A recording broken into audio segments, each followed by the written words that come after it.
ମୁଁ ଯେଉଁ ଜାଗାରେ ବସିଛି ଆପଣମାନେ ଦେଖିପାରୁଥିବେ ହେଉଛି ବେତର ତିଆରି ସବୁ କାରୁକାର୍ଯ୍ୟ ଗୁଡ଼ିକ ଜିନିଷ ଗୁଡ଼ିକ ଦେଖିପାରୁଥିବେ। ଆଉ ତ ସେ ସମୟ ନାହିଁ ଯେ ବେତର ଚାହିଦା ରହିବ, କିନ୍ତୁ ସେ ସମୟ ବିତିଗଲାଣି। ବର୍ତ୍ତମାନ ଚାହିଦା ବଢ଼ୁଛି।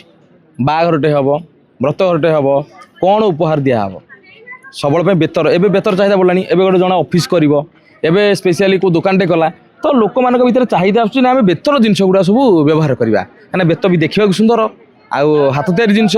ତେଣୁ ଏ ବିଷୟରେ ଆଲୋଚନା କରିବା ପାଇଁ ଆମେ ଦେଖିବା ତାଙ୍କର କି ଅଥରିଟି ଯଦି ଅଛନ୍ତି ଆଲୋଚନା କରିବା ଏଗୁଡ଼ା କେଇ ଟଙ୍କା ଲେଖା, କିନ୍ତୁ ବଢ଼ିଆ ସୁନ୍ଦର ହେଇଛି। ଯେତେବେଳେ ତୋଷାଳୀ ମେଳାକୁ ଆସୁଛନ୍ତି, ଆଚ୍ଛା ନା କ'ଣ ଆପଣଙ୍କର?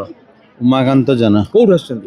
ବାଲେଶ୍ୱରରୁ, ପୁଲିସ ଲାଇନ ଛକ, ବାଲେଶ୍ୱର। ଇଏ ବାଲେଶ୍ୱରିଆ ଲୋକ। କ'ଣ କହିବେ ବେତର ଚାହିଦା ଓଡ଼ିଶାରେ ବର୍ତ୍ତମାନ କେମିତି ଅଛି?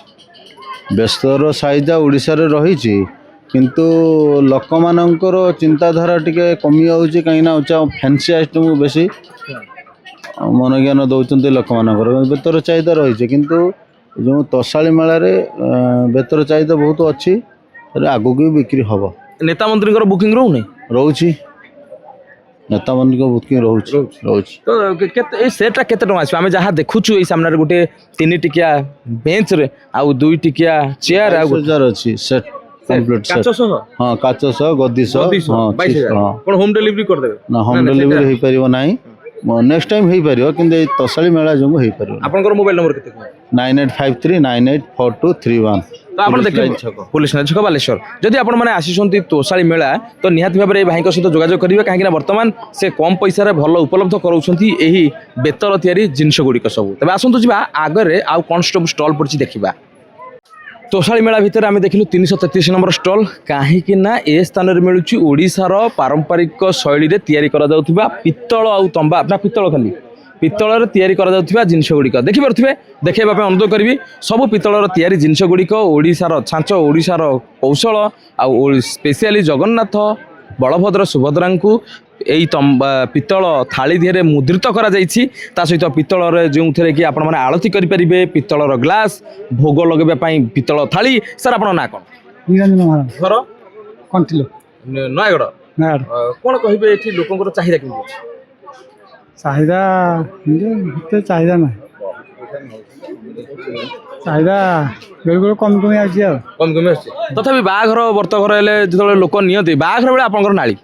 ବାହାର ଟାଇମ୍ରେ ମୁଁ ଭିତରକୁ ଯିବି। ବଢ଼ିଆ କଥାଟେ ଆଲୋଚନା ଆସିଗଲା ଏଇଠି ଆଲୋଚନା। ବାହାଘର ବେଳେ ତମେ ଇଆଡ଼େ ଦେଖ, ପିତ୍ତଳ ଜିନିଷ ନିଅ କି ନ ନିଅ, ବ୍ୟବହାର ହଉ କି ନ ହଉ, କିନ୍ତୁ ବାହାଘର ବେଳେ କଥା ଅଛି ଝୁଅ ପୁଳାଇ 2-3 ଅଖା ପିତ୍ତଳ ଜିନିଷ ଲୋଡ୍ କରିକି ଯିବ।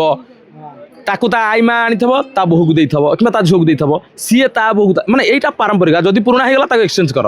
ତ ଏଥିରେ ଲାଭ କିଏ ବେଶୀ ପାଉଛି? ଲାଭ ମହାଜନ ପାଇବ। ଆପଣ ତ ମହାଜନ ନା, ନା କ'ଣ ଭାଇ? ଏ ଆପଣ ତ ମହାଜନ, ବଢ଼ିଆ ବେପାର ହେଉଥିବ।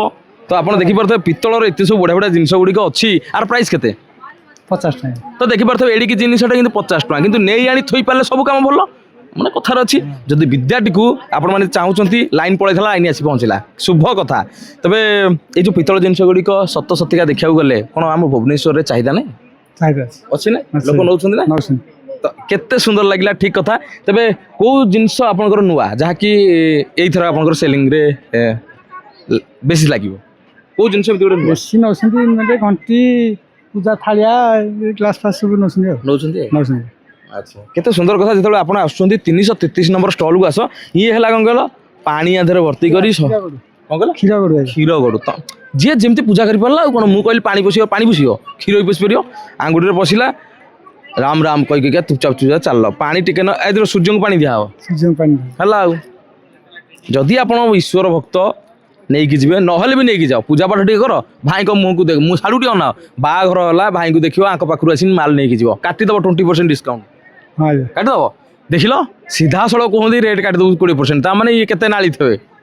ଭାଇ ମଜା କଲି, ବହୁତ ସୁନ୍ଦର। 333 ନମ୍ବର ଷ୍ଟଲ୍କୁ ଆପଣମାନେ ଆସନ୍ତୁ, ଭାଇଙ୍କ ଠାରୁ ପିତ୍ତଳର ସବୁ ଜିନିଷ ନେଇକି ଯାଆନ୍ତୁ।